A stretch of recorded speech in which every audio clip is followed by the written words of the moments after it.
অনেক পাপ আছে যে আমাদের এই পাপের মানে ভোগ করতে হয়, পাপের শাস্তি ভোগ করতে হয়। তবে সামনের দিকে ভবিষ্যৎ ভালো করার জন্য যা যা করা লাগে তবে করার জন্য প্রস্তুত আছি। আশা করি আপনারা যে কষ্টটুকু করতেছেন আমি এটার জন্য দুঃখ প্রকাশ করতেছি। শুরু করিতেছি মহান আল্লাহর নামে, যিনি পরম করুণাময় এবং অত্যন্ত দয়ালু।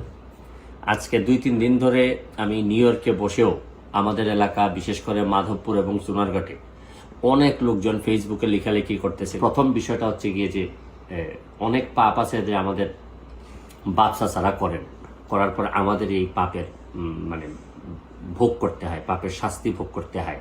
যাই হোক, এখন অতীতের কথা না বলে এটা দিয়ে শুরু করলাম আর কি। অতীতের কথা না বলে এখন বর্তমান অবস্থায় আসি।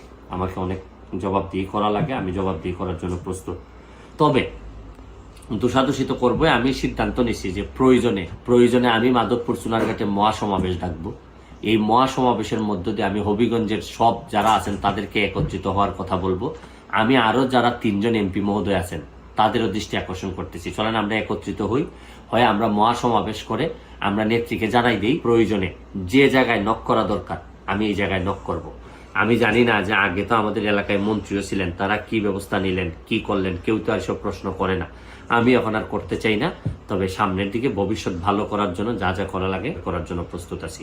আশা করি আপনারা যে কষ্টটুকু করতেছেন এই কষ্টটুকু আমি এটার জন্য দুঃখ প্রকাশ করতেছি। আপাতত ভালো থাকবেন, সুস্থ থাকবেন।